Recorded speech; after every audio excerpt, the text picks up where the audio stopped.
여러분 안녕하십니까? 오늘은 5번째 강좌 에베소서에 대해서 말씀드리겠습니다. 제목은 화평케 하시는 주님입니다. 우리가 일반적으로 에베소서를 바울이 에베소 교회에 보낸 편지다 그렇게 알고 있습니다. 그러나 바울 서신이라고 보기에는 그 문체나 내용에서 진짜 우리가 앞서 배웠던 그런 바울 서신과는 많은 차이점을 나타내고 있습니다. 그러면서 에베소서와 골로새서는 또 두 서신이 많은 구절이 작구적으로 일치합니다. 그래서 이 두 서신을 따로 떼어서 유사 바울 서신 또는 바울계 서신 그렇게 부릅니다. 편지의 수신자가 에베소 교회로 언급되어 있지만 다른 사본들의 경우 에베소라는 지명이 빠져 있기도 합니다. 그래서 그냥 소아시아 지방에 보낸 그런 교회의 편지로 보기도 합니다.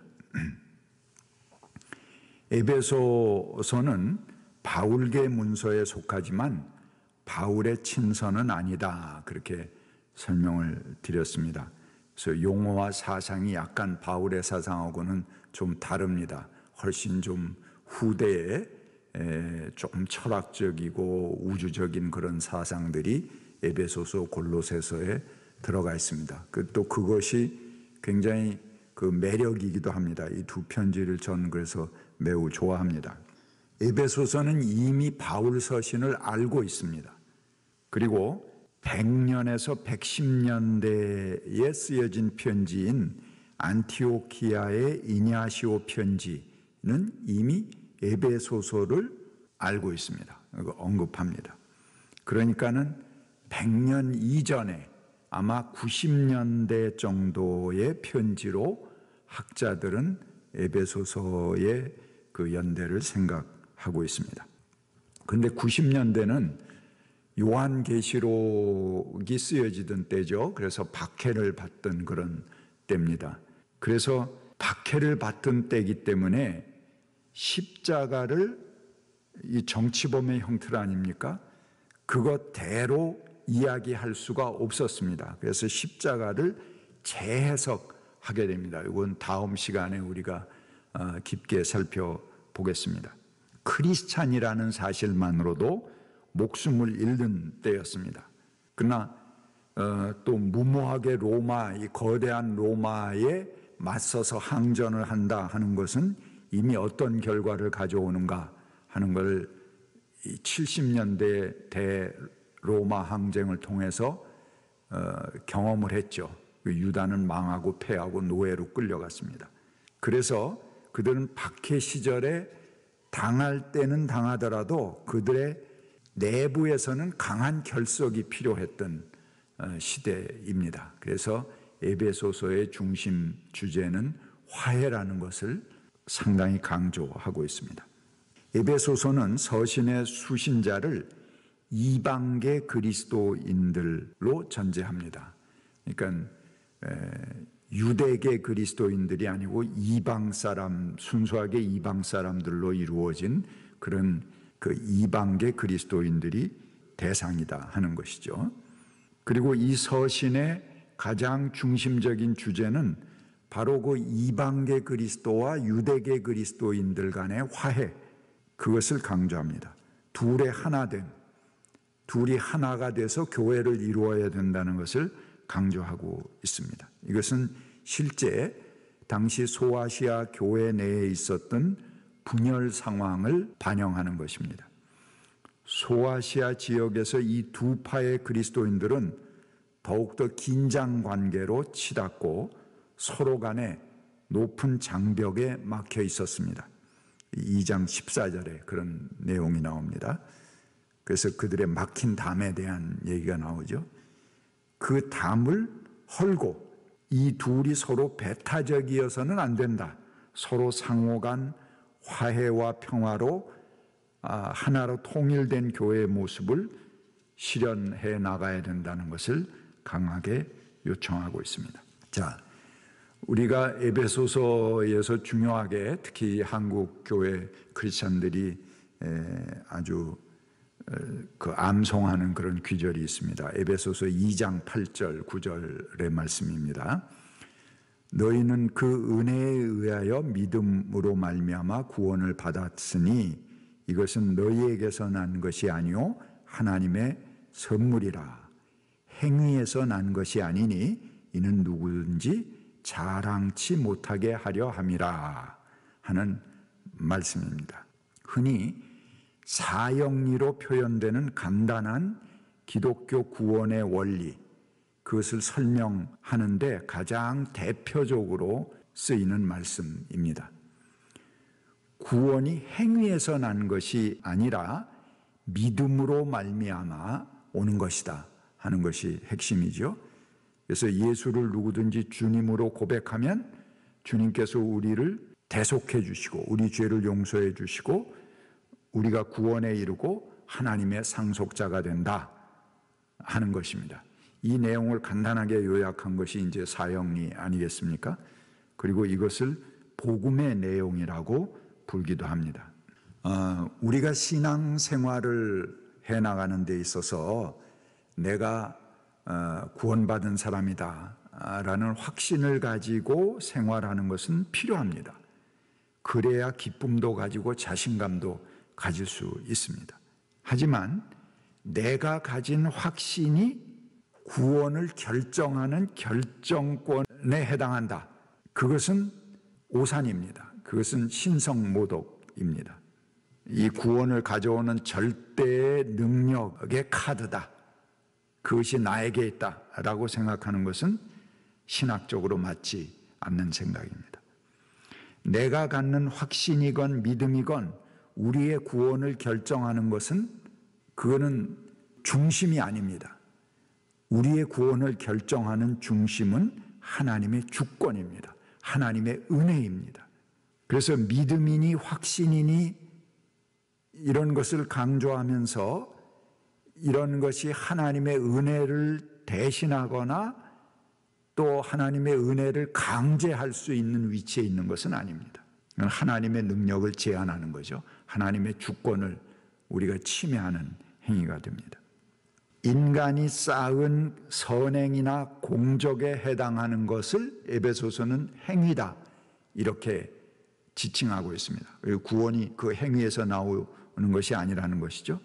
그런데 우리가 그 구원을 얻는 전제 조건으로 믿음 또는 확신 이런 것을 강조하게 된다면 그것이 하나의 구원의 조건이라고 이야기하게 된다면 믿음이나 그 확신, 구원의 확신도 행위로 전락하는 것이죠.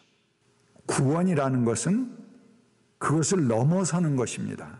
은총으로 은혜로 말미암아 온다는 것을 강조하는 것이 바로 이 말씀입니다. 그렇기 때문에 그 구원이라는 것은 자명하게 하나님에 의해서 이루어지는 사건이고 믿음이라는 건 뭐냐 하면은 그 사실을 내가 받아들이는 것이 믿음입니다. 그 믿음이 있어야지 내가 인식할 수 있는 거지 그 사실 자체의 변화는 하나님의 은총, 은혜에 의해서 이루어진다 하는 것이죠. 이 말씀은 하나님의 구원이 은혜로 말미암은 것이며 인간의 행위에서 난 것이 아니라는 것을 강조합니다. 한국교회는 이 말씀을 아주 적절하게 잘 이용했습니다. 쉽게 사람들에게 확신을 선물했고 그로 인해서 양적 증가를 꾀했습니다.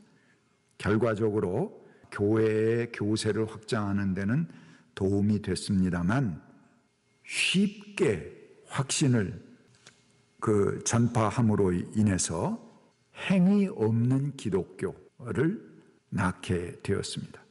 입으로 고백만 하면 되는 싸구려 기독교를 만들어 버리고 말았습니다. 지금 한국교회가 겪고 있는 여러 가지 부작용들, 부도덕, 이 사회의 지탄을 받는 그런 교회 안에 있는 여러 가지 비리들, 부도덕한 면들, 상식에 못 미치는 그런 저희들끼리만의 파티에 해당하는 것들. 며칠 전에 석탄일이었는데 조계사 앞에 가서 예수 믿으라고 소리치는 대표적인 그런 거죠. 아주 파렴치한 행위 아닙니까? 이런 것을 가져온 원인 중에 하나가 될 수도 있습니다. 너무 구원을 값싼 것으로 만들어 드렸다 하는 것입니다. 본해퍼의 그런 비판이기도 합니다. 그래서 이 말씀에 왜 구원이 행위에서가 아니고 은혜에 의한 것이라고 강조할까 하는 것을 그 역사적 맥락에서 우리가 좀 한번 살펴보아야 됩니다. 그것은 그 본문 자체가 말하는 대로 아무도 자랑치 못하게 하려 함이다 하는 것입니다. 행위가 토대가 되어서 구원에 이르게 된다면 구원이 감사와 찬양의 대상이 되는 것이 아닙니다. 서로 자랑하고 견주어서 자기의 공덕을 과시하는 장이 돼버리고 말 것입니다. 나는 뭐 이러해서 구원받았는데 넌 구원받았어? 구원도 못 받은 것이. 이렇게 하면서 사람을 나누고 차별하는 그런 결과가 되기 쉽습니다. 그것이 행위에 의한 구원일 때 그런 것입니다. 결과적으로 구원이 우리 자신에게서 나오는 결과물이라면은 교회의 분열을 가져올 것이 뻔합니다. 그래서 행위에 의한 구원은 결과적으로 공동체의 파괴를 가져오고 새로 탄생한 교회를 서로 갈라지게 만듭니다. 그렇기 때문에 아무도 자랑하지 못하게 하는 그 근원, 그것이 하나님의 은혜입니다. 하나님의 은혜에서 우리가 구원받았으니까 우리 다 공짜로 선물을 받은 사람이니까 뭘 해야 됩니까? 서로 인정하고 사랑해야 되죠. 그런 논리 때문에 행위에 의한 구원이 아니다라는 것을 강조하게 되는 것입니다. 그 다음에 하나 된 새 사람의 창조에 대해서 말씀드리겠습니다. 에베소서 2장 11절부터 13절 제가 읽겠습니다. 그러므로 여러분은 지난날에 육신으로는 이방 사람이었다는 사실을 생각하십시오. 손으로 육신에다가 행하는 할례를 받은 사람이라고 일컬은 사람들이 여러분을 무할례자라고 일컬었습니다.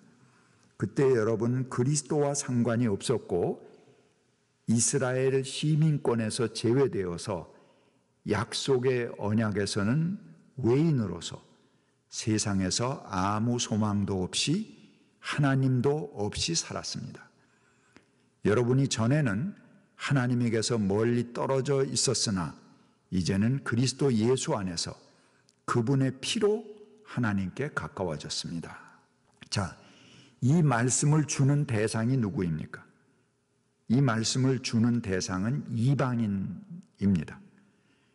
그들은 유대인들이 일컬기를 너희는 할례도 없고 법도 없고 하나님도 없는 자다 이렇게 말하면서 그들을 구원의 대상에서 배제했습니다. 그렇기 때문에 너희들은 하늘의 시민권도 없고 아무런 소망도 없는 사람들이다 하는 것입니다. 유대 사람들은 그 율법이라는 것이 수백 년, 천년 이상을 내려온 자기들의 큰 유산 아닙니까? 문화유산인데 그걸 인정하지 않는 사람들을 구원의 대상이라고 인정할 수가 없었던 것입니다. 그래서 이 율법, 할례 이것을 배제한 사람은 구원의 대상이 아니라고 생각했던 거죠. 그러나 이런 유대 율법하고 아무 상관없이 긴 역사를 살아온 이방인들에게 그들의 전통을 강요하고 그들의 그 할례라는 예식을 강요하고 그래야 크리스찬이 될 수 있다라고 얘기하는 것은 폭력에 불과하다는 것이 바울과 다른 사도들 간에 맞섰던 중요한 대척점 아니겠습니까? 그래서 이 바울계의 서신들, 또 바울 서신은 물론이고요. 이것은 이런 율법과 할례 이것을 배척합니다. 배척하고 모두에게 보편적인 은혜, 그 율법과 할례를 바로 대표적인 행위로 보는 것이죠. 그래서 하나님께서 주시는 공짜의 은혜에 의해서 구원을 받는다라고 이야기를 합니다. 왜 그런 것을 강조하느냐? 그것은 아무도 자랑치 못하게 하는 이유는, 구원받았다고 좀 자랑하면 어때? 그렇지만 그 자랑치 못하게 하는 것은 하나님과 멀리 떨어져 있던 사람들, 예수 그리스도와 상관없이 지내던 사람들을 하나님과 가깝게 하기 위해서입니다. 그것이 그리스도가 베푸는 은혜입니다. 그것은 아무것도 자랑할 것이 없는 사람들, 내세울 것이 없는 사람들까지 모두를 구원하신다는 하나님의 의지의 표현입니다. 은총의 무한대를 가리키는 표현입니다. 오늘 거기까지 하겠습니다. 감사합니다.